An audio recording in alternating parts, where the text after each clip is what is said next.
B മാജിക്കിന്റെ 2028 zoom സെഷനിലേക്ക് എല്ലാവരെയും invite ചെയ്യുന്നു. Magic morning. Magic morning. Trainer join ചെയ്തിട്ടില്ല എന്ന് തോന്നുന്നു.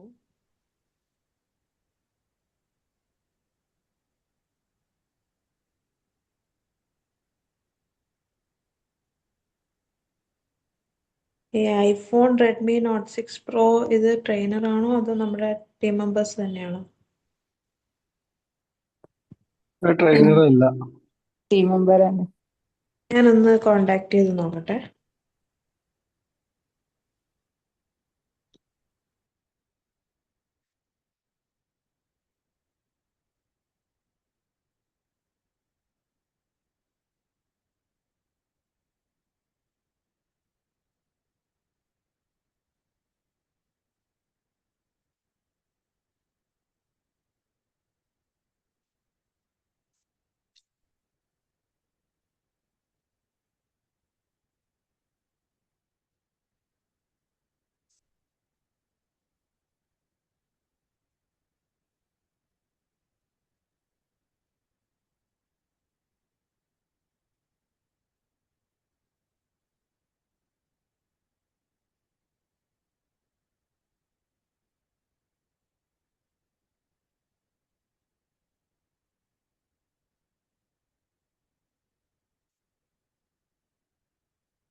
ഹലോ, എവിടെ പോയി എല്ലാരും?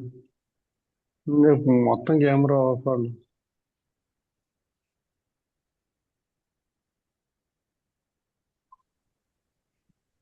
ആ, ഞാൻ ക്യാമറ ഓൺ ആക്കി നിങ്ങളെ കാണില്ല.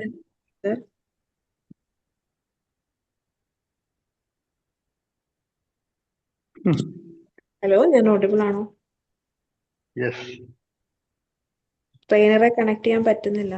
നമുക്ക് വേറെ എന്തെങ്കിലും ഡിസ്കഷൻസ് നടത്തിയാലോ? ഡിസ്കഷന് വേറെ ഉള്ളത് നൗഫലില്ല. ഈ ഐഫോൺ ആരുതാ?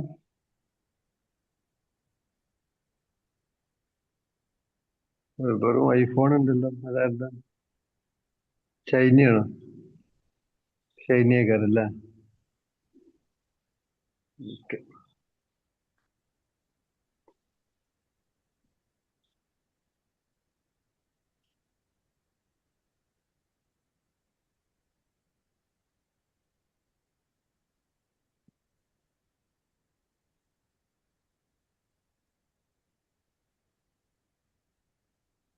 ഞാനുണ്ട് മഴണ്ടോ? സാർ മഴണ്ടോ? മഴയുണ്ട് സാർ, ചെറിയ തോതിലുണ്ട് ഇപ്പോ. നമ്മളെ നാട്ടിൽ വന്നിട്ട് എങ്ങനെ ഉണ്ടായിരുന്നു? സാറല്ലേ? മലപ്പുറം.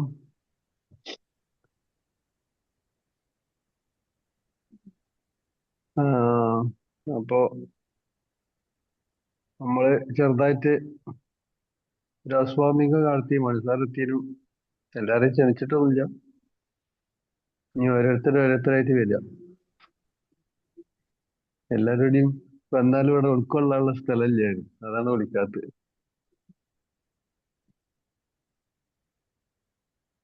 അപ്പൊ എന്ത് ചെയ്യും? ഇന്ന് ട്രെയിനറില്ല. അപ്പോ നമ്മള് ഒന്ന് രണ്ട് ചോദ്യം ചോദിക്കാം അല്ല? ബി മാജിക്കിന്റെ കൾച്ചർ കൃത്യമായി അറിയുന്ന ആരെങ്കിലും ഉണ്ടോ? നമ്മൾ ബി മാജിക്കിന്റെ മെമ്പർമാരാണ്. ഏകദേശം എത്ര പേരുണ്ട്? 14 പേരുണ്ട്. ഈ 14 പേർക്കും ഇതറിയല് നിർബന്ധമാണ്. എന്താണ് നമ്മൾ മുന്നോട്ട് വെക്കുന്ന ആ ഒരു കൾച്ചർ എന്നുള്ളത്. അപ്പൊ ഒന്നാമത് നമ്മൾ രാവിലെ ഒന്ന് എണീറ്റ് കുളിക്കുക എന്നുള്ളതാണ് അല്ലേ അതിന്റെ ഒരു നിയമം. കാരണം നമ്മൾ മെഡിറ്റേഷൻ ചെയ്യാൻ പോകുള്ളൂ. മെഡിറ്റേഷൻ എന്തായാലും ചെയ്യണം. മെഡിറ്റേഷൻ ചെയ്യുന്നതിന് മുമ്പുള്ള ഒരുക്കം ആണ്. ഞാൻ മെഡിറ്റേഷൻ ചെയ്യാൻ പോകുകയാണ് എന്ന് നമ്മളോട് തന്നെ പറയാൻ വേണ്ടി സ്വീകരിക്കുന്ന ഒരു മാർഗം. സാധാരണഗതിയിൽ കേൾക്കുന്നുണ്ടല്ലോ, പറയുന്നില്ല, കൃത്യമല്ലേ? റേഞ്ച് പ്രശ്നമൊന്നുമില്ലല്ലോ? ഇല്ല. സാധാരണഗതിയിലൊരു സ്ത്രീ പുരുഷ ബന്ധത്തിന് പ്രത്യേകിച്ച് ശാസ്ത്രീയമായി ഒരു നിബന്ധനയും ഇല്ല എന്നാണ് എൻ്റെ ഒരു അഭിപ്രായം. അല്ലെ? ഏത് സ്ത്രീയെയും ഏത് പുരുഷനും ശാസ്ത്രീയമായിട്ട് ഇതിന് തെറ്റൊന്നുമില്ല. ഒരേ രക്തത്തിൽ പിറന്നതാണെങ്കിൽ ചില പ്രശ്നങ്ങൾ വരാൻ സാധ്യതയുണ്ടെന്ന് ആരോഗ്യ വിദഗ്ധർ പറയുന്നുണ്ടെങ്കിലും മറ്റ് ഇതിലൊന്നും പ്രശ്നങ്ങളില്ല. പിന്നെ മത ആചാരങ്ങളിൽ പ്രശ്നങ്ങളുണ്ട്. അതായത് നമ്മളിപ്പോ ഒരു മുസ്ലിം ആണെങ്കിൽ എന്ത് ചെയ്യും? ഒരു കരാറ് എഴുതി വെക്കുകയാണ്. കരാറിൽ അതായത് എൻ്റെ മകളെ നിനക്ക് കല്യാണം കഴിച്ചു തന്നു, നിങ്ങളുടെ മകളെ ഞാൻ സ്വീകരിച്ചു. അതേപോലെ തന്നെ ഹൈന്ദവ ആചാരങ്ങളിൽ പറയുമ്പോൾക്ക് നിറപറ ഇതേപോലുള്ള സാധനങ്ങളൊക്കെ വെച്ചിട്ട് കൈ പിടിച്ച് നടത്തി പൂജാരിയുടെയും നാലാളുകളുടെ സദസ്സിൽ വെച്ച് സ്വീകരിക്കപ്പെടുന്നു. അതേപോലെ തന്നെ ക്രിസ്ത്യാനികളും നാലാളുകളുടെ സദസ്സിൽ വെച്ച് പള്ളിയിൽ വെച്ച് മിന്നുകെട്ടുന്നു, അല്ലേ? ഇതൊക്കെ ഒരു വിശ്വാസവുമായി ബന്ധപ്പെട്ട് അതായത് നമ്മളെ തന്നെ വിശ്വസിപ്പിക്കുന്ന ഒരു രീതിയാണ്. ഇത് എന്റേതാണ് എന്ന് ഉറപ്പുവരുത്താൻ, ഇല്ലേ? അല്ലെ ഇപ്പൊ ഇതിന്റെ ആവശ്യമുണ്ടോ? ഇതിന്റെ ഒന്നും ആവശ്യമില്ലല്ലോ. ഇന്ത്യൻ ശിക്ഷാ നിയമപ്രകാരം എന്തും ഇപ്പൊ നമ്മളൊരു കേസ് ഫയൽ ചെയ്യുകയാണെങ്കിൽ അത് പുറത്തുള്ള ഒരാളാണെങ്കിലും സ്വന്തം വീട്ടുകാരാണെങ്കിലും ഒരേ നിയമമാണ് ബാധകം. ഞാനിപ്പോ ഒരാളെ ആക്രമിച്ചാൽ ആ അക്രമം പുറത്തുള്ള ഒരാളാണെങ്കിലും വീട്ടിലുള്ള ആളാണെങ്കിലും ഒരേ നിയമമല്ലേ വരണ്ടേ? അപ്പൊ ഇതിൽ വ്യത്യാസമൊന്നുമില്ല. പിന്നെ വ്യത്യാസം എവിടെ ഉള്ളത്? നമുക്ക് നമ്മളെ തന്നെ വിശ്വസിപ്പിക്കാൻ വേണ്ടി ചെയ്യുന്ന കർമ്മമാണ് ഇതൊക്കെ. ഇത് എന്റേതാണ് എന്ന് ഉറപ്പുവരുത്താൻ വേണ്ടി, അല്ലേ? അതെങ്ങനെയല്ല വിദ്വാന? ഇത് എന്റെ ഭാര്യയാണ്, ഇത് എന്റെ ഭർത്താവാണ് എന്ന് നമുക്ക് ഉറപ്പുവരുത്താൻ വേണ്ടിയിട്ട് നമ്മൾ ആചാരങ്ങളും അല്ലെങ്കിൽ പഴയകാല നമ്മുടെ മുത്തശ്ശന്മാരും മുത്തശ്ശിമാരും ഉണ്ടാക്കി വെച്ച ഒരു നിയമം. അതേപോലെ നമ്മൾ മെഡിറ്റേഷൻ ചെയ്യുന്നുണ്ടെന്ന് നമുക്ക് ഉറപ്പുവരുത്താൻ വേണ്ടി നമ്മൾ എന്താ ചെയ്യേണ്ടത്? നമ്മൾ അതിനൊന്ന് ഒരുങ്ങണം എന്നുള്ളതാണ്, അല്ലെ? ശാരീരികമായും മാനസികമായും കുളിച്ച് ശുദ്ധമായി നല്ലൊരു മനസ്സോട് കൂടി ഇരുന്ന് മെഡിറ്റേഷൻ ചെയ്യുക. സ്ഥിരമായി ചെയ്യുക. സ്ഥിരമായി ഒരു സ്ഥലത്ത് ചെയ്യാൻ പറ്റുമെങ്കിൽ അതിന് കൂടുതൽ പ്രതിഫലമുണ്ട്, അതായത് ഗുണം ചെയ്യും. നമ്മളിപ്പോ തുടർച്ചയായ ദിവസങ്ങളിൽ ഒരേ സ്ഥലത്ത് വെച്ച് ചെയ്യുകയാണെങ്കിൽ എന്താണ് പ്രത്യേകത ഉള്ളത് അറിയോ? നമ്മൾ ആ സ്ഥലത്താണ് ചെന്ന് ഇരിക്കുമ്പോ തന്നെ നമ്മളൊരു മെഡിറ്റേഷൻ മോഡിലേക്ക് ചെല്ലും. ഇപ്പൊ നമ്മളെ ആ റൂമില് വിൻഡോ ഒക്കെ തുറന്നു വിട്ടിട്ട് ആ പുറത്തുള്ള നല്ല ശുദ്ധവായു ഒക്കെ ശ്വസിക്കാൻ പാകത്തിനാക്കി വെച്ച് നമ്മൾ ചെയ്യുകയാണെങ്കിൽ തന്നെ, സ്ഥിരമായി ചെയ്യുകയാണെങ്കിൽ നമ്മൾ ആ റൂമിലേക്ക് ചെല്ലുമ്പോൾ തന്നെ നമുക്ക് എന്താവും? ഒരു പ്രത്യേക കണക്ഷൻ നമുക്കുണ്ടാവും. അപ്പൊ ആ രാവിലെ എണീറ്റ് കുളിച്ച് മെഡിറ്റേഷൻ ചെയ്യുക എന്നുള്ളത് ബിമാജിക്കിന്റെ ഒരു കൾച്ചർ, അഥവാ അതിരാവിലെ ഉണരുക എന്നുള്ളത് ഒരു കൾച്ചറാണ്. അതിൽ പറയുന്നത് അതിരാവിലെ ഉണരാനാണ്, ബാക്കിയുള്ളതൊക്കെ ഞാൻ ആഡ് ചെയ്തതാണ് കേട്ടോ. രാവിലെ ഉണരുക എന്ന് മാത്രമേ കൊടുത്തിട്ടുള്ളൂ. മെഡിറ്റേഷൻ ചെയ്യണം, അതൊരു നിയമമാണ്, കൾച്ചറാണ്, നമ്മളെ ജീവിത ശൈലിയാണ്. അത് ബിമാജിക്കിന്റെ മാത്രമല്ല, ആയുർവേദത്തിലാണെങ്കിലും യോഗാചാര്യന്മാരാണെങ്കിലും കൃഷി വര്യന്മാരും മുനിമാരും സൂഫി വര്യന്മാരും, അല്ലെ? മുസ്ലിം ചിന്താഗതിയിൽ സൂഫി വര്യന്മാർ എന്നാറുണ്ട്. അവരൊക്കെ ചെയ്തിരുന്ന ഒരു പണിയാണ് മെഡിറ്റേഷൻ അഥവാ ധ്യാനം. ഒരാൾ ഒരു സ്ഥിരമായി ചെയ്യുന്ന ഒരു വർക്ക്, ഇപ്പൊ ഉദാഹരണത്തിന് ഒരാൾ സ്ഥിരമായി 5 സമയവും പള്ളിയിൽ പോയി നിസ്കരിക്കുന്നുണ്ടെങ്കിൽ അയാൾക്ക് അതാണ് മെഡിറ്റേഷൻ. ഒരാൾ സ്ഥിരമായി പള്ളിയിൽ പോയി പ്രാർത്ഥന, കുംഭസാരം, മറ്റുള്ള പ്രാർത്ഥനകളിലൊക്കെ പങ്കെടുക്കുന്നുണ്ടെങ്കിൽ അയാൾക്ക് അതൊരു മെഡിറ്റേഷൻ ആണ്. ഒരാള് സ്ഥിരമായി അമ്പലത്തിൽ പോയിട്ട് പൂജകളൊക്കെ ചെയ്ത് അങ്ങനെ ഒരു വ്യക്തിയാണെങ്കിൽ അയാൾക്ക് അതൊരു മെഡിറ്റേഷൻ ആണ്. ഇങ്ങനെ നിരവധി മെഡിറ്റേഷനുകൾ ഉണ്ട് എന്ന് നമുക്കറിയാം അല്ലെ. 100 ജില്ലാ മെഡിറ്റേഷനുകൾ നമ്മളെ കേരളത്തിൽ പ്രചരിപ്പിച്ചു വരുന്നുണ്ട്. പക്ഷെ ആ മെഡിറ്റേഷനിലേക്ക് പോകാനുള്ള വഴികളാണ്. മെഡിറ്റേഷനിൽ ഒരാളും എത്തിപ്പെടൂല. അത് സ്വയം നമ്മൾ പ്രയത്നിച്ച് നേടിയെടുക്കണം. അപ്പൊ മെഡിറ്റേഷൻ ചെയ്യാം. പിന്നെ നമ്മളെ ഗ്രൂപ്പിൽ ഒരു മാജിക് മണി, ഞാൻ ഉണർന്നിട്ടുണ്ട് എന്ന് മറ്റുള്ളവരെ അറിയിക്കുക. അങ്ങനെയുള്ള ഇപ്പൊ നമ്മൾ നേരത്തെ പറഞ്ഞതുപോലെ ഞാൻ കല്യാണം കഴിക്കുന്നത് 4 ആൾ അറിയണം, എന്നാൽ അതിനൊരു വില ഉണ്ടാവുള്ളൂ അല്ലേ. 4 ആൾ അറിയിച്ച് ചെയ്യുക എന്നുള്ളതാണ്. ചില സംഭവങ്ങളൊക്കെയാണ് 4 ആൾ അറിയിച്ച് ചെയ്യണം. ചിലത് വലിയ രഹസ്യമായിട്ട് ചെയ്യേണ്ടതുണ്ട്, അത് നമുക്കറിയാം. അപ്പൊ 4 ആൾ അറിയിച്ച് ചെയ്യുക എന്നുള്ളത് ഇതിലെ ഒരു സംഭവമാണ്. അപ്പോ സദസ്സിൽ വെച്ചിട്ടുള്ള നമ്മൾ ഈ പള്ളിയിൽ പോകണ്ടൊക്കെ സദസ്സിൽ 4 ആൾ അറിയിക്കുക. അറിയിക്കുമ്പോ എന്തോ നമ്മളതിൽ ഉണ്ട് എന്ന് മറ്റുള്ളവർക്ക് കൂടി ബോധ്യപ്പെടും. അപ്പൊ മറ്റുള്ളവർക്ക് ബോധ്യപ്പെടാൻ വേണ്ടി ഞാൻ ഉണർന്നിട്ടുണ്ട് എന്ന് മാജിക് മോർണിംഗ് എന്ന് വിഷ് ചെയ്യുക എന്നുള്ളത് ഈ മാജിക്കിന്റെ ഒരു കൾച്ചറാണ്. മനസ്സിലായല്ലോ? സംശയമില്ലല്ലോ? നെക്സ്റ്റ് എന്താണ്? Gratitude journal. ഇതെല്ലാവരും കേട്ടിട്ടുണ്ടാവും, എല്ലാവർക്കും അറിയാം. നമ്മൾ ഈ മെഡിറ്റേഷന് മുമ്പ് ജോയിൻ ചെയ്ത ആളുകൾക്ക് സംഭവം എന്താന്ന് മനസ്സിലായിട്ടുണ്ടാവും.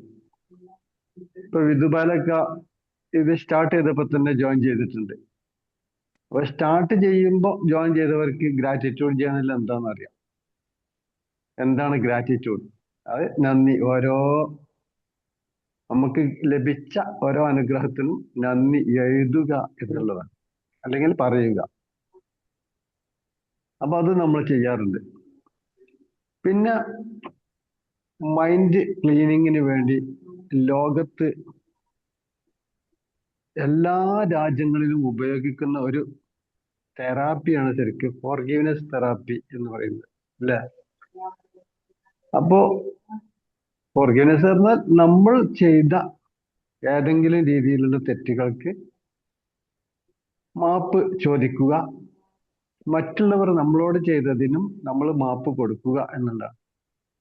അപ്പോ നമ്മൾ ചിന്തിക്കുമ്പോൾ ശരിക്കും ഇപ്പൊ ഞാൻ ചിന്തിക്കുമ്പോൾ എന്താണോ, എന്നോട് വിധുബാല ഒരുപാട് തെറ്റുകൾ ചെയ്തിട്ടുണ്ട്, പക്ഷെ ഞാൻ അങ്ങോട്ടൊന്നും ചെയ്തിട്ടില്ല എന്നാണ് ഞാൻ ചിന്തിക്കുക. വിധുബാല എന്താ ചിന്തിക്കുക? ഞാൻ ഇഷ്ടം പോലെ തെറ്റുകൾ വിധുബാലനോട് ചെയ്തിട്ടുണ്ട്, വിധുബാല ഇങ്ങോട്ടൊന്നും ചെയ്തിട്ടില്ല എന്ന് വിധുബാലൻ ചിന്തിക്കും. ഇതല്ലേ സത്യം? നമ്മളാരും സമ്മതിക്കൂലല്ലോ ഞാൻ തെറ്റ് ചെയ്തിരിക്കണു അല്ലേ. ഒരാളും സമ്മതിക്കൂല. ഇതിന്റെ ഏറ്റവും രസകരമായ സംഭവം എന്താ പറയുക? നിങ്ങൾ ശരിക്കും ഭ്രാന്തന്മാരെ കണ്ടിട്ടുണ്ടോ? ഞാൻ കണ്ടിട്ടുണ്ട്. നിങ്ങളാരും കണ്ടിട്ടുണ്ടോ? ഭ്രാന്താശുപത്രിയിലേക്ക് പോയ ആളാണ് ഞാൻ. 2-3 മാസം അഡ്മിറ്റ് ആയിരുന്നു. 3 മാസത്തോളം ഭ്രാന്താശുപത്രിയിലാണ്. പേടിക്കണ്ട, പഠിക്കാൻ പോയതാണ്. കല്ലെടുത്ത് എറിയൊന്നുമില്ല, പഠിക്കാൻ പോയതാണ്. അല്ലാതെ എന്നോട് രോഗിയായിട്ട് അഡ്മിറ്റ് ആക്കിയതല്ല. ഭ്രാന്തന്മാരെ കണ്ടിട്ടുണ്ടെങ്കിൽ നിങ്ങൾ അവരോട് ചോദിച്ചു നോക്കൂ. നിങ്ങൾ ആ ഭ്രാന്താശുപത്രിയിലേക്ക് ചെന്ന് നോക്കിയാൽ മതി. അവര് പറയും പുതിയൊരു പേഷ്യന്റ് എത്തിയിട്ടുണ്ട്, പുതിയൊരു പേഷ്യന്റ് എത്തിയിട്ടുണ്ട്. ആരാ? ഡോക്ടർ. അവരാണ് ഡോക്ടർ, അവരാണ് എഞ്ചിനീയർ. അതിൽ പല ഡിഗ്രി, SI ഉണ്ടാവും, പോലീസുകാരുണ്ടാവും, പല ജാതി ഡിഗ്രി കൈകാര്യം ചെയ്യുന്ന ആളുകളും ഒക്കെ ഉണ്ടാവും. അവര് വലിയ വലിയ ആളുകൾ. നമ്മളെന്തായിരിക്കും? ഭ്രാന്തനായിരിക്കും. അവര് നോക്കുമ്പോ നമ്മളാണ് ഭ്രാന്തൻ. നമ്മൾ നോക്കുമ്പോഴോ അവരാണ് ഭ്രാന്ത്. നമ്മൾ നോക്കുമ്പോ അവർക്ക് ഭ്രാന്ത്, അവർ നോക്കുമ്പോ നമുക്ക് ഭ്രാന്ത്. അപ്പൊ ഒരാളും സമ്മതിക്കൂല എനിക്ക് ബുദ്ധിയില്ല അല്ലെങ്കിൽ എനിക്ക് കഴിവില്ല എന്ന് ഒരാളും സമ്മതിക്കണില്ല ശരിക്കും മനസ്സിന്റെ ഉള്ളിൽ. ചില ആളുകൾ അറിയില്ലേ, നമ്മളിപ്പോ എനിക്ക് അങ്ങനെ വലിയ കഴിവൊന്നുമില്ല, ഞാൻ അങ്ങനെ പാട്ട് പാടൊന്നുമില്ല, അവരെ ഉള്ളില് എനിക്ക് കഴിവുണ്ട് എന്ന് തന്നെയാണ് അവർ വിശ്വസിക്കേണ്ടത് ശരിക്കും. പിന്നെന്താ അറിയോ, പുറത്ത് പ്രകടിപ്പിക്കാനുള്ള ഭയമാണ് ശരിക്കുള്ളത്. ഉള്ളിൽ വിശ്വാസം ഇല്ലാഞ്ഞിട്ടല്ല, ഭയം. ആ ഭയം മാറണമെങ്കിൽ അവരെന്ത് ചെയ്യണം, സ്വയം അത് ചെയ്ത് പ്രാക്ടീസ് ചെയ്യണം. അതായത് ഫീഡ്ബാക്ക് പറയാ. ഇപ്പൊ ബി മാജിക്കിലേക്ക് വന്ന ആൾക്കാർക്ക് ഫീഡ്ബാക്ക് പറയാ, ക്യാമറ ഓൺ ആക്കുക, ഇതൊക്കെ അതിന്റെ ഒരു പ്രാക്ടീസാണ്. മറ്റുള്ളവരുടെ മുമ്പിൽ സംസാരിക്കാനും അത്തരം പ്രതിസന്ധികളെ തരണം ചെയ്യാനൊക്കെ ഉതകുന്ന ഒരു സംഭവമാണ്. അപ്പൊ അത് ചെയ്ത് ചെയ്ത് ചെയ്ത് ചെയ്ത് പ്രാക്ടീസ് ചെയ്താൽ റെഡി ആവുന്ന കേസേ ഉള്ളൂ. അപ്പൊ ഇങ്ങനെ കുറെ സംഭവങ്ങൾ നമ്മൾ ബി മാജിക്ക് പഠിപ്പിക്കുന്നുണ്ട്. Gratitude, forgiveness. അപ്പൊ നമ്മള് ഇപ്പോ ചില വാക്കുകൾ ചിലപ്പോ എന്താവും, ഇപ്പൊ മണിസാർ എന്നോട് എന്തോ പറഞ്ഞു, ആ പറഞ്ഞത് എന്താവും, മണിസാറിനെ സംബന്ധിച്ചിടത്തോളം എനിക്കൊരു നല്ല കാര്യം പറഞ്ഞു തരായിരിക്കാം. എനിക്ക് എന്താ പറയുക, ഓ അയാളത് പറഞ്ഞല്ലോ എന്നായിരിക്കും തോന്നുക. അങ്ങനെയാണ് ഇപ്പൊ നമ്മളെ കുട്ടികളോട് പറയും, മോനെ വെള്ളത്തിലേക്കൊന്നും പോവല്ലേ. അപ്പൊ ഈ പറയുന്നത് എന്തിനാണ്? ഇന്നിപ്പോ ഒരുപാട് പ്രശ്നങ്ങൾ. ഇപ്പൊ ഇന്നലെ ഒരു വീഡിയോ കണ്ടു ഞാൻ, റീൽ ഉണ്ടാക്കാൻ വേണ്ടിയിട്ട് ആളുകള് പെണ്ണുങ്ങള് പുഴയിൽ ചാടുന്നു. ഇത് കണ്ടു നിന്ന കുട്ടിയും ചാടി, കുട്ടി വെള്ളത്തിൽ പോയി മരിച്ചു, ബാക്കിയുള്ളവർക്ക് നല്ല റീലും കിട്ടി. അപ്പൊ ഇതൊക്കെ നമ്മൾ എന്താ പറയുക, നമ്മളെ ശ്രദ്ധ കുറവ്. നമ്മളെന്താവും, അത് വിചാരിച്ചിട്ടായിരിക്കും, അവരുടെ സേഫ്റ്റി വിചാരിച്ചിട്ടായിരിക്കും ചിലപ്പോ മക്കളോട് പറയാ നിങ്ങൾ പോകരുത് എന്ന്. അവർക്ക് എന്താ ഫീൽ ചെയ്യുക അറിയാം, എന്നെ അമ്മ എവിടേക്കും പറഞ്ഞയക്കുന്നില്ല, മക്കളോടൊപ്പം കുളിക്കാൻ പറഞ്ഞയക്കുന്നില്ല. അവർക്കത് ഭയങ്കര ഫീലിംഗ് ആണ്. ഇപ്പോ ഒരു സംഭവം ഇന്നലെ തന്നെ ഞാൻ വായിച്ചു. ഒരു മകള് റീചാർജ് ചെയ്യാൻ അച്ഛനോട് 1500 രൂപ ആവശ്യപ്പെട്ടു. നിങ്ങൾ വായിച്ചിട്ടുണ്ടോ? പത്രത്തിലൊക്കെ വന്നിരുന്നു. 1500 രൂപ ആവശ്യപ്പെട്ടു. അപ്പോ അച്ഛന്റെ കയ്യിൽ അപ്പോ 1300 രൂപയുണ്ട്. ആ 1300 രൂപയും കൊടുത്തിട്ട് അച്ഛൻ പറഞ്ഞു, മോളെ 200 രൂപ നാളെ തരാം. ഈ കുട്ടി എന്താ ചെയ്തത് അറിയോ? 1300 രൂപയുമായി പോയി നല്ല എലിവശം വാങ്ങിയിട്ടാണ് കഴിച്ചു. ഇതാണ് സംഭവിച്ചത്. ഇതാണ് മനുഷ്യന്റെ മനസ്സ് എന്ന് പറഞ്ഞാൽ, നമ്മൾ ചെയ്യുന്നത് നല്ലതാണെങ്കിലും അവരുടെ നന്മക്കാണെങ്കിലും അവർക്കത് ഫീൽ ചെയ്യുന്നത് മറ്റൊരു രീതിയാണ്. അതുകൊണ്ട് തന്നെ നമ്മുടെ വാക്കിലും പ്രവൃത്തിയിലും എപ്പോഴും എന്ത് ചെയ്യണം, ഫോർഗീവ്നെസ് ഉണ്ടായിരിക്കണം. ഐ ആം സോറി എന്നൊരു വാക്ക് പറഞ്ഞിട്ടുണ്ടെങ്കിൽ ഇത് സംഭവിക്കില്ലായിരുന്നു. ഐ ആം സോറി, എൻ്റെ കയ്യിൽ ഇപ്പൊ 200 രൂപ ഇല്ല, വളരെ ക്ഷമിക്ക്, ഞാൻ നാളെ തരാം. ക്ഷമിക്ക് എന്നൊരു വാക്കാട് വന്നാൽ ഒരു ഒരു ഒരു മരുന്നാണത്, ഒരു ഔഷധമാണ്. പക്ഷെ നമ്മള് പറയില്ല, ഞാനൊരിക്കും പറയില്ല അല്ലേ? അപ്പോ ഇത് നമ്മൾ ശ്രദ്ധിക്കുക, ക്ഷമ. അതേപോലെ തന്നെ അഫർമേഷൻ എന്ന് പറഞ്ഞാൽ ഒരു മുദ്രാവാക്യം. ഞാൻ അതാണ്, ഞാൻ ഇതാണ്. അഹങ്കാരം, ആരെന്നാണ് പറഞ്ഞ അഹങ്കാരിയാണ് അല്ലേ? ഞാൻ സമ്പന്നനാണ് എന്ന് പറയുമ്പോൾ അഹങ്കാരമാണ് എന്നൊരു അഭിപ്രായം നാളാരോ പറഞ്ഞു. അപ്പോ ശരിക്ക് അഹംകാരം നല്ലതല്ലേ? ഓംകാരത്തിന്റെ കാര്യവും അഹം പറഞ്ഞ ഉള്ളിലുള്ളത്, ഓംകാരം ഉള്ളിലുണ്ടാകേണ്ടത് നല്ലതാണ്. അപ്പൊ അഹങ്കാരം ചില സമയത്തുണ്ടാവും. ഇപ്പൊ ഉദാഹരണത്തിന് കുണ്ടലിനി യോഗ പഠിച്ച ആളുകൾക്ക് അറിയാം, കുണ്ടലിനി യോഗയുടെ അഫർമേഷൻ എന്താ? ഞാൻ എന്ന ഭാവത്തിലേക്ക് വരിക. അല്ലേ? ഞാൻ എന്ന ഭാവത്തിലേക്ക് വരിക എന്ന് കുണ്ഡലിനി പഠിപ്പിക്കുന്നു. അപ്പൊ ഞാൻ എന്ന ഭാവത്തിലേക്ക് വരണ്ടേ? ഞാൻ എന്ന ഉള്ളിലേക്ക്, പുറത്തുള്ളവരെ നമ്മളെപ്പോഴും ശ്രദ്ധിക്കലെന്തായിരിക്കും? അത് ഭയങ്കര പഠിക്കാൻ നല്ല വിഷയമാണ്, ഒരുപാട് പഠിക്കാനുണ്ട്. ഷോർട്ട് കട്ടാണ് പറയുന്നത്, എല്ലാവർക്കും അറിയാം. ഞാൻ എപ്പോഴും മണിസാറെ കുറ്റമായിരിക്കും പറയാം. മണിസാറിന്റെ കുറ്റം കൊണ്ട് എനിക്കിങ്ങനെ സംഭവിച്ചു, അല്ലാതെ എൻ്റെ അടുത്തൊരു പ്രശ്നം ഉണ്ടാവില്ല. അപ്പൊ ഞാൻ എന്ത് ചെയ്യണം, ഞാൻ എന്ത് സംസാരിക്കണം, ഞാൻ എവിടെ പോകണം, ഞാൻ എന്താണ് പ്രവർത്തിക്കേണ്ടത്, എന്നാലും ഞാൻ എന്ന ഭാവത്തിലേക്ക് വരാനാണ് അവിടെ ഉദ്ദേശിക്കുന്നത്. അല്ലാതെ ഞാൻ അറിഞ്ഞിട്ട് നടക്കാനല്ല. അങ്ങനെ ഒരു ഭാവം നമുക്കില്ല ശരിക്ക്. ഞാൻ എന്നൊരു ഭാവം ഇല്ല. അപ്പൊ എന്ത് ചെയ്യും? ഞാന് എന്ന ഈ ഒരു ബോധത്തിലേക്ക്, ഞാൻ എന്താണ് എൻ്റെ ഉള്ളിലുള്ള സംഭവം എന്ന ബോധത്തിലേക്ക് വരാനാണ് ഉദ്ദേശിച്ചത്. അത് കുറെ പഠിക്കാനുള്ളതാണ്, വലിയ വിഷയമാണ്, നമുക്കിപ്പോൾ ചർച്ച ചെയ്യാൻ സമയമില്ല. അതായത് ഓരോ യോഗകൾ പഠിക്കുമ്പോൾ നിങ്ങൾക്കറിയാം, 7th ക്ലാസ് ഒക്കെ പഠിക്കുമ്പോൾ മനസ്സിലാവും. അപ്പോ അഫർമേഷന്, ഗ്രാറ്റിറ്റ്യൂഡ്, ഫോർഗീവ്നെസ്, ഇത് എഴുതാനും നമ്മുടെ ജീവിതത്തിൽ പകർത്താനുമാണ് ബി-മാജിക് നമ്മളോട് നിർദ്ദേശിക്കുന്നത്. ഇതൊക്കെ എല്ലാവരും ചെയ്യാറുണ്ടോ? മണിസാർ കൃത്യമായിട്ട് ചെയ്യലുണ്ട്, ചെയ്യലുണ്ട് എന്ന് നമ്മളെ ബോധ്യപ്പെടുത്താറുണ്ട്. ഞാൻ ചെയ്യാറുണ്ട്, പക്ഷെ ബോധ്യപ്പെടുത്താറില്ല. ഇതൊക്കെ രഹസ്യം, സീക്രട്ടാണ്. നമ്മള് ഗോൾ സെറ്റ് ചെയ്ത് പ്ലാൻ തയ്യാറാക്കി, അതൊന്നും നിങ്ങൾ അറിഞ്ഞിട്ടില്ല. ഞാൻ നല്ല തിരക്കിലാണ് എന്നിങ്ങനെ പറയുന്നില്ല. എന്താണ് തിരക്ക് നിങ്ങളോട് പറഞ്ഞിട്ടില്ല. ഹൗസ് വാമിങ് മാത്രം പറഞ്ഞു. അപ്പൊ അതുവരെ സീക്രട്ട് ആക്കി വെച്ചു. അതിൻ്റെ ഒരു സ്വഭാവമാണ്. അതായത് തെളിഞ്ഞു വരുന്നത് വരെ സീക്രട്ട് ആക്കി വെക്കും. തെളിയുമ്പോ പറയും ആ തെളിഞ്ഞു വിട്ടാൽ മതി. അത് ഓരോരുത്തർക്കും ഓരോരോ മനസ്സാണല്ലോ. വിജയിക്കുന്നത് വരെ മിണ്ടൂല. വിജയിച്ചു കഴിഞ്ഞാൽ പറയാം ഓക്കെ വിജയിച്ചിട്ടുണ്ട് ട്ടാ, അപ്പൊ ആരാളറിയിക്കും. അതുവരെ മിണ്ടില്ല. അപ്പൊ അങ്ങനെ ഒരു ചില ആളുകളുണ്ടാവും, പ്രശ്നമൊന്നുമില്ല. അപ്പൊ ഇതേപോലെ തന്നെ നമ്മൾ ഓരോ വിഷയങ്ങൾ നമ്മൾ മനസ്സിലാക്കുക. രാവിലെ എണീക്കണം, കുളിക്കണം, മെഡിറ്റേഷൻ ചെയ്യണം, ഗ്രാറ്റിറ്റ്യൂഡ്, അഫർമേഷൻ, ഫോർഗിവ്നെസ്, ഇത് നമ്മുടെ ജീവിതത്തിൽ വരും വേണം.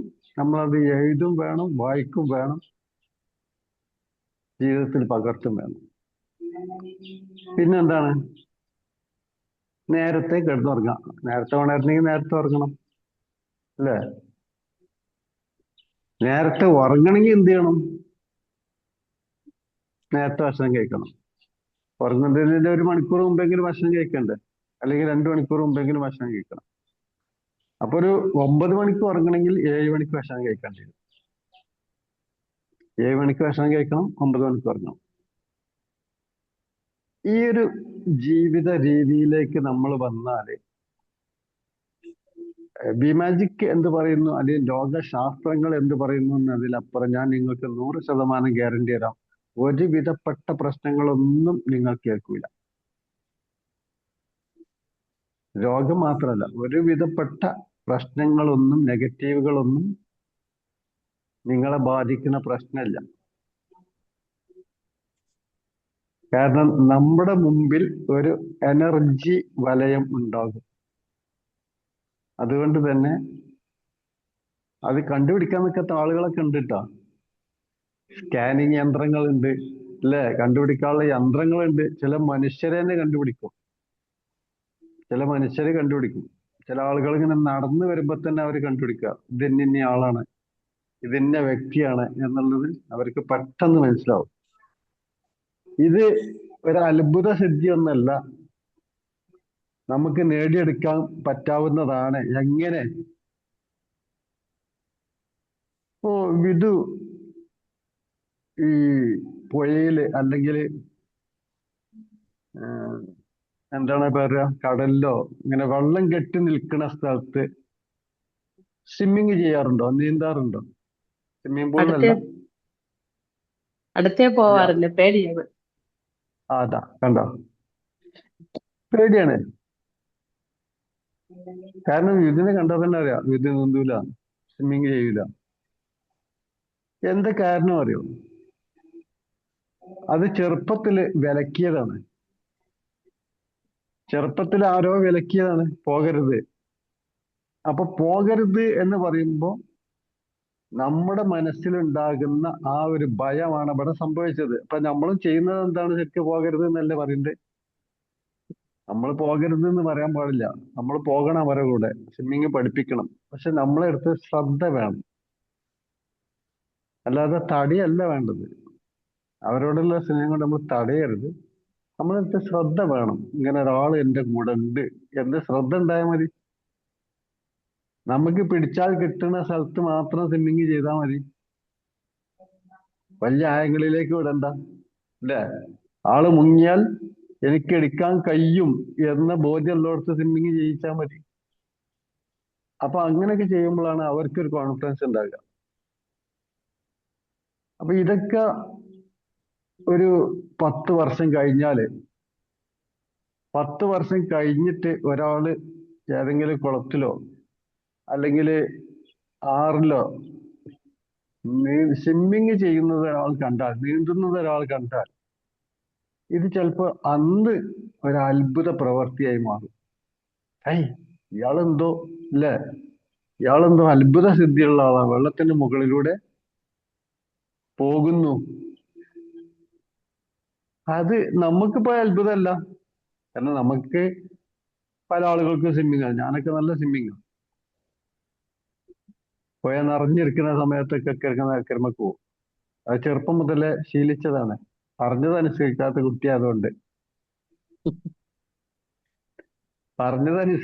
കുട്ടിയായതുകൊണ്ട് കാരണം ഞങ്ങളെ നാട്ടിൽ ഈ വയലുണ്ട്. വയലില് വെള്ളപ്പൊക്കം ഉണ്ടാവും. അന്നത്തെ കാലത്ത് ഇപ്പൊന്നും വെള്ളപ്പൊക്കമില്ല. 1980-ലൊക്കെയാണ്. അന്നൊക്കെ വെള്ളപ്പൊക്കം ഒരു വർഷത്തിൽ എന്തായാലും ആ വയല് നിറയെ വെള്ളമായിരിക്കും. അപ്പൊ വയലിൽ നീന്തും. അങ്ങനെ പഠിച്ചിട്ട് വയലിലാവുമ്പോ എന്താ പറയുക, എണീറ്റ് നിന്നാല് തല മുകളിലാവും, അത്രയ്ക്ക് വെള്ളം ഉണ്ടാവുള്ളൂ. അങ്ങനെ സ്വിമ്മിങ് പഠിച്ചതാണ്. അപ്പൊ അതേപോലെ തന്നെ അങ്ങനത്തെ സ്ഥലങ്ങളുണ്ടാവും. അതായത് നിന്നാല് നമുക്ക് കഴുത്തിന് താഴെ വെള്ളമുള്ള സ്ഥലങ്ങളിലാണ് സ്വിമ്മിങ് പഠിക്കേണ്ടത്. അതാകുമ്പോൾ സേഫ്റ്റിയാണ്. അപ്പൊ അത് ആ ഒരു ഭയം ഒഴിവാക്കുക. അപ്പൊ ഇതിനൊക്കെ ചെയ്യാൻ നമ്മൾ പ്രാക്ടീസ് ചെയ്യണം. ഏത് സംഭവം നമ്മൾ പ്രാക്ടീസ് ചെയ്യണം. പുസ്തകം വായിച്ചാൽ മാത്രം അറിവ് കിട്ടാവില്ല. പ്രാക്ടീസ് ചെയ്ത് വെക്കുക. ചിലപ്പോൾ പരാജയപ്പെടും, അത് സംശയമൊന്നുമില്ല. പരാജയപ്പെടും, വിജയിക്കും, അങ്ങനെയൊക്കെ ഉണ്ടാവും. പക്ഷെ ഇതൊക്കെ അപകടമുള്ളതൊക്കെ നമ്മളെ കൂടെ ഒരാൾ വേണം. അപ്പോഴേ നമുക്ക് പ്രാക്ടീസ് ചെയ്യാൻ പറ്റുള്ളൂ. അല്ലെങ്കിൽ അപകടത്തിലേക്ക് ചെന്ന് ചെയ്യണം. അപ്പൊ അതുകൂടി ശ്രദ്ധിക്കുക. അപ്പൊ നമ്മൾ ചെയ്യേണ്ടത് എന്തൊക്കെയാണെന്ന് മനസ്സിലായില്ലേ? രാവിലെ പ്രഭാതം ധന്യമാക്കിയാൽ അയാൾക്ക് ഒരു രോഗങ്ങളോ പ്രശ്നങ്ങളോ വരാൻ സാധ്യത വളരെ കുറവാണ്. നല്ല രീതിയിൽ മെഡിറ്റേഷൻ ചെയ്യുക. അതായത് മെഡിറ്റേഷൻ എന്താണെന്ന് വ്യക്തമായി അറിഞ്ഞ് ചെയ്യുന്ന ഒരാളാണെങ്കിൽ അയാളെ സംബന്ധിച്ചിടത്തോളം ഒരു നെഗറ്റീവ് എനർജിയും അടുത്ത പ്രദേശത്തു കൂടെ പോകില്ല. അത് മാത്രമല്ല, നേരത്തെ ഞാൻ പറഞ്ഞതുപോലെ ഒരു വ്യക്തിയെ കണ്ടാൽ ആ വ്യക്തി ഇന്ന രീതിയിലാണ് എന്ന് അവർക്ക് പെട്ടെന്ന് മനസ്സിലാക്കാൻ സാധ്യതയുണ്ട്. എല്ലാവർക്കും ഉണ്ടാവില്ലെന്നല്ല, എനിക്കൊന്നുമില്ല, ചില ആൾക്കാർക്കൊക്കെ ഉണ്ടാവും. ഇപ്പൊ വിധുബാല സ്വിമ്മിങ് ചെയ്യാറില്ല എന്നതുപോലെ തന്നെ ഞാൻ ചിലപ്പോൾ ചില വാക്കുകളൊക്കെ പറയുമ്പോൾ അങ്ങനെ ഉണ്ടാകുന്നുണ്ട്. പക്ഷെ എപ്പോഴും ഇല്ല. അപ്പൊ എപ്പോഴും ഇല്ലാത്ത എന്റെ മെഡിറ്റേഷന്റെ കുറവാണ്. അപ്പൊ മെഡിറ്റേഷൻ നല്ല ചെയ്യുന്ന ആളുകൾക്ക് ഉണ്ടാവും ഇത്തരം കഴിവുകൾ നല്ല ഉണ്ടാവും. കാരണം അതൊരു അത്ഭുതമല്ല. അത് അത്ഭുതമാണെന്നല്ല പറഞ്ഞത്, അത് അത്ഭുതമല്ല. അവർ പ്രാക്ടീസ് ചെയ്ത് നേടുന്നു. സ്വിമ്മിങ് ചെയ്തതുപോലെ തന്നെ പ്രാക്ടീസ് ചെയ്ത് അവരെ സംബന്ധിച്ചിടത്തോളം അതൊരു വിഷയമല്ല. അത് കാണുമ്പോ ഇതിന്റെ ഇനി ആളാണ് എന്ന് അവർക്ക് തിരിച്ചറിയാൻ കഴിയുന്നു. അവരെ പറയുന്നു, അത്രേ ഉള്ളൂ. അതല്ലാതെ ഇത് വലിയ കഴിവാണെന്ന് അവരും വിശ്വസിക്കണില്ല. അതൊരു വലിയ കഴിവും അല്ല. പ്രാക്ടീസാണ് എല്ലാ സംഭവത്തിനും. ഇപ്പൊ ചില സർക്കസുകാരൊക്കെ കാണിക്കുന്ന കണ്ടിട്ടില്ലേ? സർക്കസ് കണ്ടിട്ടുണ്ട് ആരെങ്കിലും? അതിന്റെ ഒഴിവുണ്ട്. സർക്കസ് കാണാനുള്ള ഒഴിവുണ്ട് അല്ലേ? സർക്കസ് എന്ന് പറഞ്ഞാല് ഈ ഒരു കയറിൽ ഇങ്ങനെ പിടിച്ച് തൂങ്ങിയിട്ട് ആ കയറ് വിട്ടിട്ടുണ്ട് ഓടും. ആ കയറ് കാട്ടിട്ടേ ഈ കയറിൽ നിന്ന് കൈ വിടും, വിട്ടിട്ട് അപ്പുറത്ത് ഉള്ളൊരു കയറിലേക്ക് ചെന്ന് പിടിക്കുകയാണ്. ഇതൊരു ഇഞ്ച് വ്യത്യാസം വന്നാൽ ആള് താഴെ ഉണ്ടാവും. ബാക്കി കിട്ടിയേ കിട്ടി. അതേപോലെ തന്നെ മരണക്കിണർ കണ്ടിട്ടുണ്ടോ? ഉത്സവത്തിന് പോകണ്ടേ? നിങ്ങളുടെ നാട്ടിൽ ഉത്സവം ഉണ്ടാവില്ലേ? ഉത്സവത്തിലൊക്കെ ഉണ്ടാവും മരണക്കിണർ. ചില ഉത്സവത്തിൽ ഇട്ടാ, ചെറിയ ഉത്സവമല്ല, വലിയ ഉത്സവത്തിന്. അപ്പൊ അതിലിങ്ങനെ ബൈക്ക്, കാറ് ഒക്കെ ഇങ്ങനെ കറങ്ങി ആ കിണറിന്റെ ഉള്ളില്. നമ്മള് ഒരു വണ്ടി എടുത്താലും ഓട്ടി എങ്ങനെ ഉണ്ടാവും? നമ്മളിപ്പോ ഒരു മാരുതി കാറേറ്റും ആ കിണറിൽ കൂടെ ഇങ്ങനെ റൗണ്ട് അടിച്ച് എങ്ങനെ ഉണ്ടാവും? താഴെ കിടക്കും. പിന്നെ പ്രത്യേകിച്ച് വീട്ടിലേക്ക് നമ്മൾ പോയിക്കൊള്ളുന്നില്ല. അപ്പൊ അപ്പൊ ഇത് പ്രാക്ടീസ് ആണ്. അതുപോലെ അത്ഭുത സിദ്ധി ഒന്നല്ല. നമ്മൾ പ്രാക്ടീസ് ചെയ്ത് നേടിയെടുക്കാൻ പറ്റാവുന്നതേ ഉള്ളൂ. പക്ഷെ നമ്മളത് ചെയ്യുന്നില്ല. അതുകൊണ്ടാണ് പ്രശ്നം. ഞാനടക്കം നമ്മൾ എന്നാണ് പറഞ്ഞത്, നിങ്ങൾ എന്നല്ല. അപ്പൊ ശരിക്കും നമ്മളിപ്പോ നമുക്ക് ചെയ്യാൻ പറ്റുന്ന, എത്തിപ്പിടിക്കാൻ പറ്റുന്ന, അല്ലെങ്കിൽ നമ്മൾ നിന്നാൽ കഴുത്തിന് താഴെ മാത്രം വെള്ളമുള്ള ഒരു പ്രദേശമാണ് ബിമാജിക്ക്.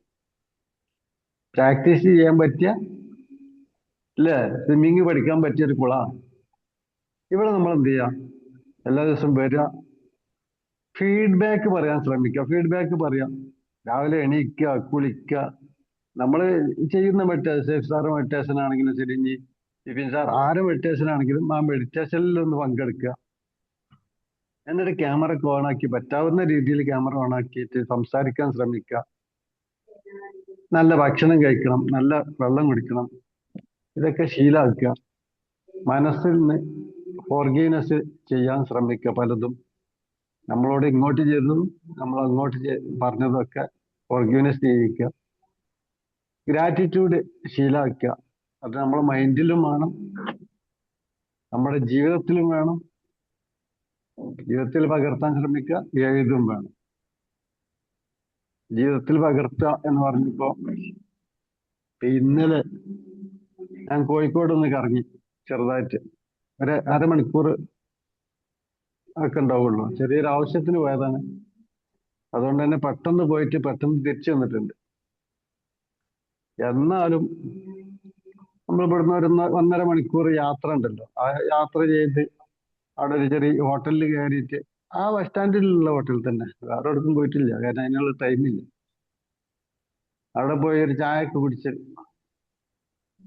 അപ്പൊ അത്ര അറിഞ്ഞ് 24 റുപ്യ. അപ്പൊ ഞാൻ 30 രൂപ എൻ്റെ അടുത്ത് ചില്ലറ ഉണ്ട്. 30 രൂപ കൊടുത്തു. ബാക്കി 6 രൂപ അവരെ കയ്യിലില്ല, 5 ഉള്ളു. അപ്പൊ 5 രൂപയുള്ളൂ ചില്ലറ.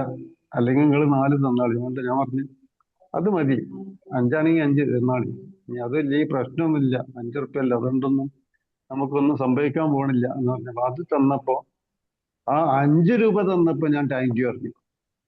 ശരിക്ക് 1 രൂപ ഇല്ലാത്തിന് ചീത്ത അറിയാൻ വേണ്ടത് നിയമപ്രകാരം, അല്ലെ? അങ്ങനെയുള്ള അവർ ശീലിച്ചത്. അങ്ങനെയാണ് അവർ ഹോട്ടലുകാർ ശീലിച്ചത്. ബസ്സുകാരും ഹോട്ടലുകാർക്കും അത് ശീലമാണ്. പ്രശ്നമല്ല. നമ്മൾ ഇനി 1 റുപ്യക്ക് കച്ചറുണ്ടാക്കിയിട്ട് ഒന്നും ചെയ്യൂല, കാരണം അവർക്ക് ഇത് ശീലമായിട്ടുണ്ട്. അപ്പൊ 1 രൂപ കുറവായി തന്നതിന് ഞാൻ താങ്ക് യു പറഞ്ഞു. അയാൾ എന്റെ മുഖത്തേക്ക് നോക്കി, ഇയാൾക്ക് ശരിക്ക് വട്ടാണോ അതോ, അല്ലെ? അങ്ങനെ എല്ലാവരും ചിന്തിക്കുക. അവരെങ്ങനെ ചിന്തിക്കുള്ളൂ. നമ്മൾ താങ്ക് യു പറഞ്ഞു, ഇയാൾക്ക് ശരിക്ക് വട്ടാണോ അതോ ശരിക്ക് പറഞ്ഞതാണോ? അത് അവര് ചിന്തിക്കും. അവര് ചിന്തിച്ചോട്ടെ, നമുക്കറിയാം അവര് ചിന്തിക്കുന്നുണ്ട്.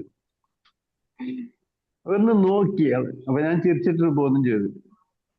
അപ്പൊ ഇതൊക്കെ നമ്മളെ ജീവിതത്തിൽ പകർത്തുമ്പോൾ നമുക്ക് ഒരുപാട് അനുഭവങ്ങളും പാഠങ്ങളും ഉൾക്കൊള്ളാൻ കഴിയും. നമുക്ക് അറിവുകൾ പല രീതിയിലും വന്നുകൊണ്ടിരിക്കും.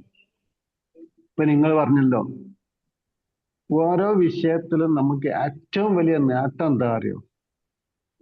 നമ്മളെ മനുഷ്യ ജീവിതത്തിൽ ഏറ്റവും വലിയ നേട്ടം എന്ന് പറഞ്ഞാല് അറിവാണ്.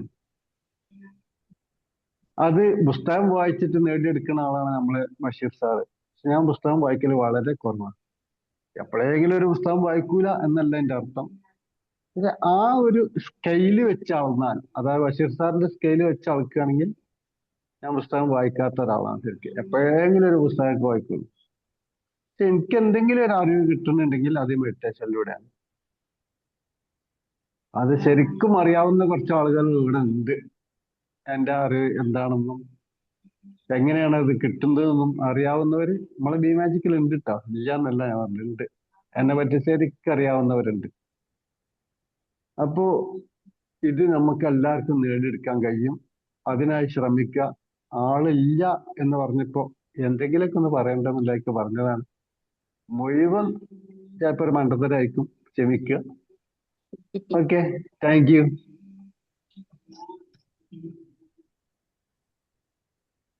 ഇനി നിങ്ങൾക്ക് എന്തെങ്കിലും പറയാണ്ടെങ്കിൽ പറയാം, ചോദിക്കാണ്ടെങ്കിൽ ചോദിക്കാം.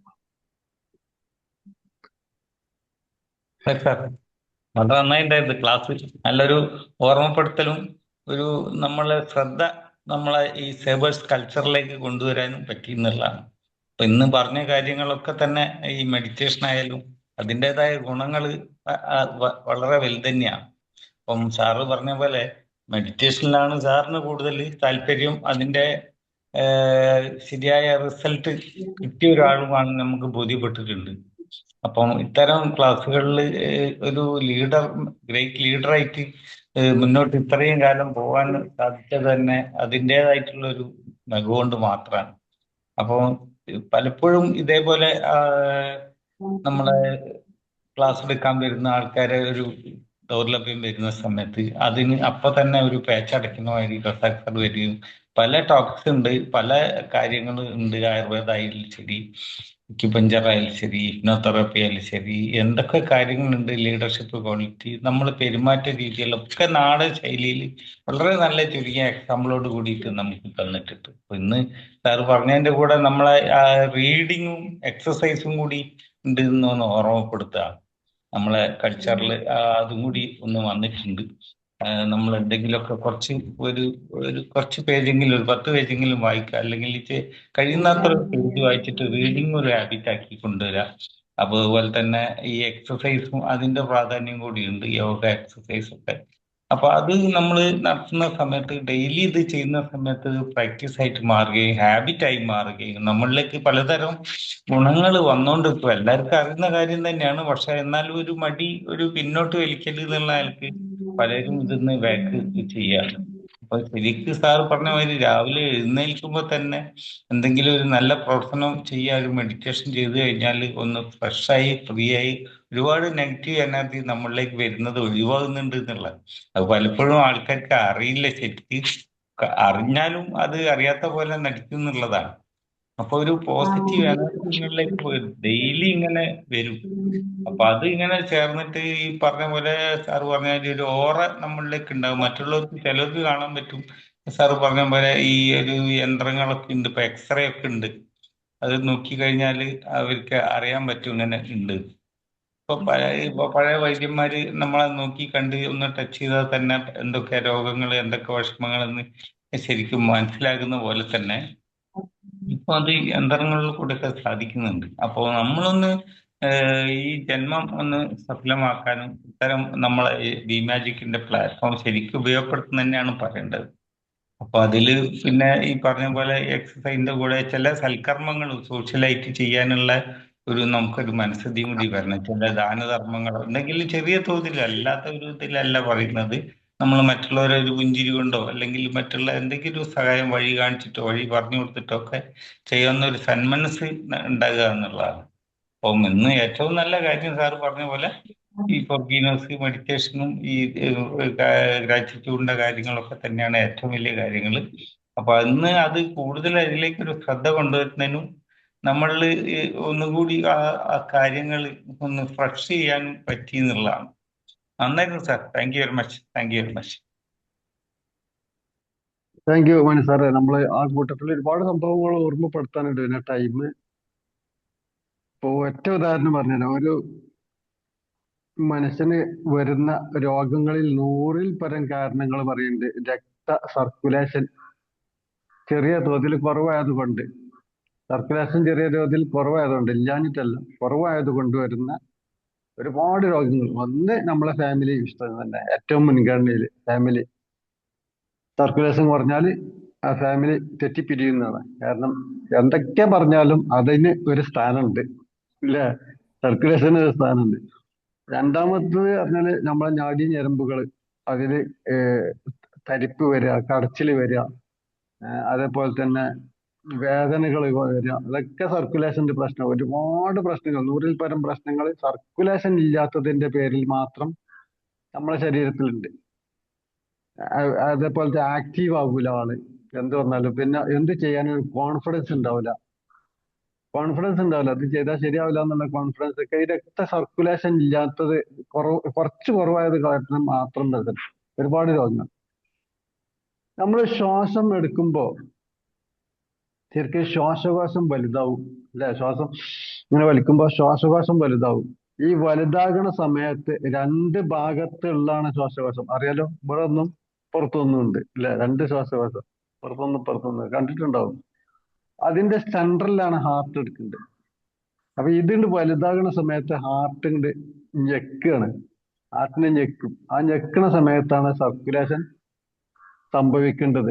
നമുക്കൊക്കെ സാധാരണ സംഭവിക്കേണ്ടത് അങ്ങനെ തന്നെ കേട്ടോ, പേടിക്കൊന്നും വേണ്ട. ഇപ്പോഴും സംഭവിച്ചുകൊണ്ടിരിക്കുന്നുണ്ട്. പക്ഷെ നമ്മൾ മെഡിറ്റേഷൻ ചെയ്യുമ്പോൾ എന്താ ചെയ്യേണ്ടത്?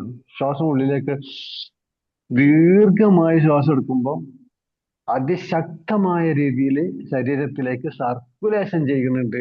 അത് കാരണം ഒരുപാട് രോഗങ്ങൾ നമുക്ക് അറിയാതെ സുഖപ്പെടുന്നുണ്ട്. പോരെ? ഒരൊറ്റ കാരണം പോരെ മെഡിറ്റേഷൻ ചെയ്യാൻ? വേറെ ഒന്നും വേണ്ട, ഒരൊറ്റ കാരണം മതി. ഒരിക്കലും നമ്മൾ നിർത്താതെ ഇത് ചെയ്യും. കാരണം നമുക്ക് അറിയാഞ്ഞിട്ടാണ് എന്താണ് അതുകൊണ്ട് ഗുണമുള്ളത്, എന്താണ് ഇതിന്റെ പ്രശ്നങ്ങൾ, എന്താണ് ഇതിൽ ലഭിക്കാനുള്ളത്, എന്തൊക്കെയാണ് ഇവിടെ നടക്കേണ്ടതെന്ന് ശരിക്കും നമ്മൾ വിവരമുള്ള ആളുകളുടെ അടുത്തുനിന്ന് പോയി പഠിച്ചെടുക്കണം. അപ്പൊ നമുക്ക് ശരിക്കും ധ്യാനം ചെയ്യും. ധ്യാനം എന്ന് പറഞ്ഞാൽ ധ്യാനം തന്നെയാണ് അത്. മെഡിറ്റേഷൻ എന്നുള്ള പേരിൽ എഴുതി തള്ളുക, ഇംഗ്ലീഷിലാവുമ്പോൾ നമുക്ക് പെട്ടെന്ന് ധ്യാനം എന്ന മലയാള ഭാഷ തന്നെ ഉപയോഗിക്കണം. അപ്പോൾ നമുക്ക് അതിന്റെ ആ ശരിയായ രൂപം ഇങ്ങോട്ട് കിട്ടുള്ളൂ, എന്താണ് ധ്യാനം എന്നുള്ളത്. അപ്പൊ എന്തായാലും താങ്ക് യു. മറ്റൊരാൾക്ക് പറയാം. മാജിക് മോർണിംഗ് കേട്ടോ സാർ? പറഞ്ഞോളൂ. പലപ്പോഴും നമ്മൾ മറന്നു പോണ കാര്യമാണ്. ഇടയ്ക്കിടയ്ക്കെങ്കിലും ഒക്കെ മറന്നു പോകും സാർ ഈ കാര്യങ്ങൾ. സാർ ഇന്നത്തെ ട്രെയിനർ വരാത്തത് കൊണ്ട് സാറിന്റെ ക്ലാസ് നന്നായി നമ്മളെ ഓർമ്മിപ്പിച്ച്, രാവിലെ എണീക്കുക, കുളിക്കുക, അങ്ങനെയുള്ള കാര്യങ്ങളൊക്കെ. രാവിലെ എണീറ്റ് കുളിക്കുന്ന ഒരു ശീലം ഉണ്ടായിരുന്നു, പക്ഷെ അപ്പൊ ഈയിടെയായിട്ട് മറന്നു പോയായിരുന്നു. അപ്പൊ എന്തായാലും സാറ് ഇടയ്ക്ക് ഇന്നിപ്പോ ഇപ്പൊ കാര്യങ്ങളെല്ലാം നമ്മൾ സ്ഥിരമായിട്ട് ഇതിൽ പറയുന്ന കാര്യങ്ങളാണ്, ചെയ്യുന്ന കാര്യങ്ങളാണ്. എന്നാലും ഇടയ്ക്കൊക്കെ നമുക്കത് ഓർമ്മിപ്പിച്ചത് നന്നായി. സൂപ്പർ ക്ലാസ് ആണ്, നല്ല ക്ലാസ് ആയിരുന്നു. Thank you.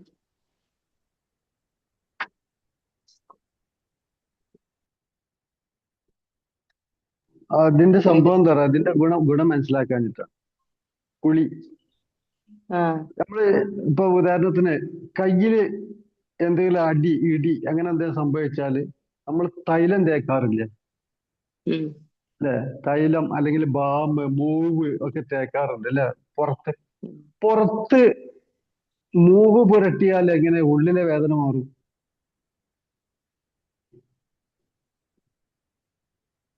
അതാണ് നമ്മൾ പഠിക്കണതൊക്കെ. പുറത്തൊരു മൂവ് തേച്ചാൽ എങ്ങനെ ഉള്ളിലുള്ള പെയിന് മാറുന്നുണ്ട്. അപ്പൊ ഈ സാധനത്തിനെ ഉള്ളിലേക്ക് വലിച്ചെടുക്കുന്നുണ്ട്. നമ്മൾ തൈലം പുരട്ടുകയാണെങ്കിൽ ആ തൈലത്തെ ശരീരം വലിച്ചെടുക്കുന്നത് കൊണ്ടാണ് ഉള്ളിലെ പെയിന് മാറുന്നത്. അങ്ങനെയാണെങ്കിൽ നമ്മളെ തൊലിയിൽ വരുന്ന എല്ലാ വസ്തുക്കളെയും ശരീരത്തിലേക്ക് വലിച്ചെടുക്കാനുള്ള ശക്തി സ്കിന്നുണ്ട് എന്ന് നമുക്ക് മനസ്സിലാക്കാം. നമ്മൾ അതിരാവിലെ എണീറ്റിട്ട് എന്താ ചെയ്യുക? കുളിക്കുകയാണ് ചെയ്യേണ്ടത്. കുളിക്കുമ്പോ എന്താ സ്വീകരിക്കുക? നമ്മുടെ ശരീരത്തിന്റെ കോശങ്ങളിലേക്ക് ജലത്തെ ആഗിരണം ചെയ്യും, വലിച്ചെടുക്കും. ഈ ജലത്തെ ആഗിരണം ചെയ്തതിന് ശേഷം നമ്മൾ എന്ത് ചെയ്യുന്നു? ബ്രീത്തിങ് എക്സസൈസ് അഥവാ മെഡിറ്റേഷൻ, ധ്യാനം ചെയ്യുന്നു. ഈ ധ്യാനം ചെയ്യുന്ന സമയത്ത് തൊലിയുടെ പുറമേ നിന്ന് ഉള്ളിലേക്ക് വെള്ളവും ഉള്ളിൽ നിന്ന് വായുവും ചെല്ലുന്നു. ഇത് തിരിയണമെങ്കിൽ കുറച്ച് പണിയുണ്ട്, പഠിക്കാനുണ്ട്. അതാ ഞാൻ പറഞ്ഞത് ശരിക്കും പഠിക്കണമെന്ന്. ഉള്ളിൽ നിന്ന് വായു ചെല്ലുമ്പോൾ രക്തം, ഞാൻ നേരത്തെ പറഞ്ഞ ഹാർട്ട് ചുരുങ്ങുമ്പോൾ ബ്ലഡ് സർക്കുലേഷൻ, രക്തം ചെല്ലുന്നുണ്ട്, വായു ചെല്ലുന്നുണ്ട്, ജലം ചെല്ലുന്നുണ്ട്. ഇവിടെ ഒരു പഞ്ചഭൂത സിദ്ധാന്തം രൂപപ്പെടുന്നുണ്ട്. അതുകൊണ്ട് തന്നെ ആ ശരീരത്തിൽ രോഗം വരൂല എന്ന് പറയാൻ കാരണം, വെറുതെ പറയല്ലത്. അതാ ഞാൻ പറഞ്ഞത് ശരിക്കും എന്താണ് മെഡിറ്റേഷൻ, എന്തിനാണ് മെഡിറ്റേഷൻ, എങ്ങനെയാണ് മെഡിറ്റേഷൻ എന്നുള്ളത് പഠിച്ച് ചെയ്യണം എന്ന് പറയാനുള്ള കാരണം അതാണ്. അല്ലാതെ ഇതിങ്ങനെ 4 ദിവസം ചെയ്യും പിന്നെ പിറ്റേന്ന് ഉണരൂല. ആ ഉണരാതിരിക്കാനുള്ള കാരണം ഇതിനെ കുറിച്ച് അറിയാഞ്ഞിട്ടാണ്. അറിഞ്ഞാൽ ഒരിക്കലും ഇത് വിട്ടു പോകൂല. അപ്പൊ മനുസാറൊക്കെ സ്ഥിരം മെഡിറ്റേഷൻ ചെയ്യുന്ന ആളാണ്. അത് മനുസാറ് പറയണ്ട, ഞാൻ പറയും ഇയാളെ മുഖത്തേക്ക് നോക്കിയിട്ട് ഇയാൾ മെഡിറ്റേഷൻ ചെയ്യുന്ന ആളാണ്. കാരണം എന്താ അറിയോ, ആ മുഖത്ത് എഴുതി വെച്ചിട്ടുണ്ട്. അയാൾ ഇനി ചെയ്തോ ചെയ്തില്ല എന്നല്ല, പക്ഷെ ആ ഒരു പൊസിഷനിൽ എത്തിക്കഴിഞ്ഞു. മെഡിറ്റേഷൻ എന്നുള്ള ധ്യാനം എന്നുള്ള ആ അന്തറിൽ എത്തിക്കഴിഞ്ഞു മനുഷ്യർ. ഇനി അയാളൊന്നും ചെയ്തിട്ട് കാര്യമില്ല. എന്തിനു വേണ്ടി? ഒരു കോഴിമുട്ട വാങ്ങിയിട്ട് മനുസാറെ പേരിൽ എന്തെങ്കിലും ചെയ്ത് നോക്കി, തിരിച്ചിങ്ങോട്ട് പറ്റും. ചെയ്താക്ക് പറ്റും, ഒരു സംശയവും വേണ്ട. ഏൽക്കൂല, ഞാൻ ഗ്യാരണ്ടി തരാം, ഏൽക്കൂല. ഒരാള് വിചാരിച്ചിട്ട്, ഒരു സ്വാമി വിചാരിച്ചിട്ടും, ഒരു മൂജേരി വിചാരിച്ചിട്ടും കാര്യമില്ല, നടക്കൂല. കാരണം എന്താ പറയുക, അത്രക്ക് പവർ അവിടെ ഉണ്ട്. അത് കാണാം നമുക്ക്. ശരിക്കും എക്സ്റേ എടുക്കുന്നത് വേണ്ട, ഇങ്ങനെ നേരെ കാണാം. അപ്പൊ പറഞ്ഞോളൂ, അടുത്തോളം പറഞ്ഞോളൂ. ഇനി അതിനെ കുറിച്ച് ഞാൻ പറയണില്ല, പറഞ്ഞന്ന് തീരൂല ക്ലാസ്. ഓക്കെ, അടുത്താൾ പറഞ്ഞു. താങ്ക് യു സർ, നല്ല ക്ലാസ് ആയിരുന്നു. സത്യം പറഞ്ഞ ഒരു ട്രെയിനറിൽ ഇന്ന് വരാത്തത് കൊണ്ട് ഒരുപാട് കാര്യങ്ങൾ എന്താ പറയാ മനസ്സിലാക്കാൻ പറ്റിയെന്ന് വേണം സാറിന്റെ ക്ലാസ്സിൽ നിന്ന് പറയാനായിട്ട്. വളരെ എൻജോയ് ചെയ്തു. പിന്നെ ഈ പറഞ്ഞ പോലെ നമ്മൾ ഓരോ കാര്യങ്ങൾ ചെയ്യുമ്പോഴും ആ കാര്യത്തെക്കുറിച്ച് മനസ്സിലാക്കിയിട്ട് വേണം നമ്മൾ ചെയ്യാൻ. അപ്പോൾ ആ കാര്യം നമ്മൾ എന്താ പറയാ, നമുക്ക് മടി വരില്ല. ശരിക്കും മടി വരുന്നതിന്റെ റീസൺ തന്നെ നമ്മൾ ആ കാര്യത്തെക്കുറിച്ച് മനസ്സിലാക്കിയിട്ട് ചെയ്യാത്തത് കൊണ്ടാണെന്നുള്ളതാണ് സാറിന്റെ ക്ലാസ്സിൽ നിന്ന് മനസ്സിലായത്. പിന്നെ വായന വായിക്കാറുണ്ട് ഞാൻ, മിക്കപ്പോഴും വായിക്കാറുണ്ട്, ചില സമയങ്ങളിൽ സ്കിപ്പ് ചെയ്യാറുണ്ട്. പക്ഷെ വായനയിലൂടെ അല്ലാതെയും നമുക്ക് നല്ല ആളുകളുമായിട്ടുള്ള സമ്പർക്കത്തിലൂടെ ഒരുപാട് കാര്യങ്ങൾ നമുക്ക് അറിയാൻ പറ്റും, അറിവുകൾ നേടാൻ പറ്റും. പിന്നെ ഈ പറയുന്നത് പോലെ യാത്രകളിലൂടെ ഒരുപാട് കാര്യങ്ങൾ നമുക്ക് മനസ്സിലാക്കാൻ പറ്റും. അപ്പൊ അറിവ് നേടാനായിട്ട് ഇന്നത്തെ ഒരു കാലഘട്ടത്തിലെ അറിവ് നേടാൻ ഒരുപാട് സോഴ്സുകൾ ഉണ്ട് നമുക്ക്. പക്ഷെ വായനയും നമുക്ക് ജീവിതത്തിൽ ഏറ്റവും അധികം ഇമ്പോർട്ടൻസ് ആണ്. ഒരുപാട് കാര്യങ്ങൾ നമ്മളിലൂടെ അറിയേണ്ടതാണ്. കാരണം നമ്മൾ ഓരോ ദിവസവും അപ്ഡേറ്റ് ചെയ്തെങ്കിൽ മാത്രമേ നമുക്ക് ലൈഫിനൊരു ബോറില്ലാതിരിക്കുകയുള്ളൂ. അതുപോലെ നമുക്ക് മുന്നോട്ട് എങ്ങനെ പോകണമെന്ന് ചിന്തിച്ച് നമുക്ക് കാര്യങ്ങൾ വ്യക്തമായ രീതിയിൽ തീരുമാനങ്ങൾ എടുത്ത് വിശകലനം ചെയ്ത് മുന്നോട്ട് പോകാൻ പറ്റുള്ളൂ എന്നതാണ് സാറിന്റെ ക്ലാസ്സിൽ നിന്ന് എനിക്ക് മനസ്സിലായത്. വളരെയധികം നന്ദി. Thank you so much. വളരെ എൻജോയബിൾ ആയിരുന്നു. Thank you. Thank you Divya, thank you. Okay, ഇനി ആർക്കെങ്കിലും ഉണ്ടോ? ഉണ്ടെങ്കിൽ പറയാം, അല്ലെങ്കിൽ അതിന്റെ പേര് പറഞ്ഞോളൂ.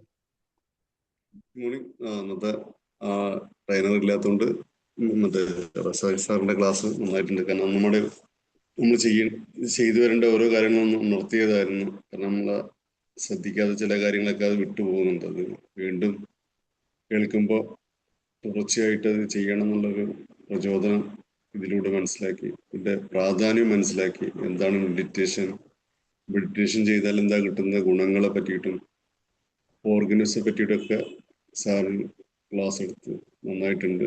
കാരണം നമ്മളും ഇതിൽ പിന്നോട്ടാണ്, അതൊന്ന് ഉണർത്തണം എന്നുള്ളൊരു ഈ ക്ലാസ്സിലൂടെ മനസ്സിലാക്കി. നല്ലൊരു ക്ലാസ് ആയിരുന്നു. Thank you. Okay, thank you. അപ്പൊ എന്താ എന്റെ പേരല്ലോ ഹൺസാറെ. അപ്പൊ പങ്കെടുത്ത എല്ലാവർക്കും നന്ദി. Thank you Razak sir, thank you so much. ഇവിടെ ബിമൻസിന്റെ മാത്രം ഒരു സ്പെഷ്യാലിറ്റി ആണിത്. ട്രെയിനർ ഇല്ലെങ്കിലും നമുക്ക് ഇവിടെ ക്ലാസ് എടുക്കാൻ ആളുകളുണ്ടാവും. റസാഖ് സാറിന്റെ ഒരുപാട് എന്താ പറയാ നല്ലൊരു സെഷൻ ആയിരുന്നു. നമുക്ക് ഒരുപാട് വിവരങ്ങൾ കിട്ടി. നമ്മൾ ഡെയിലി ചെയ്യേണ്ട കാര്യങ്ങളാണ്, പക്ഷെ പലരും മറന്നു തുടങ്ങിയത് ഇന്ന് സാറിന്റെ ക്ലാസ്സിൽ നിന്ന് വീണ്ടും നമുക്ക് ഓർമ്മപ്പെടുത്തലായി കിട്ടിയിട്ടുണ്ട്. Thank you sir, thank you so much. Session join ചെയ്ത എല്ലാവർക്കും thank you. Thank you sir. Thank you so much. Thank U. Okay.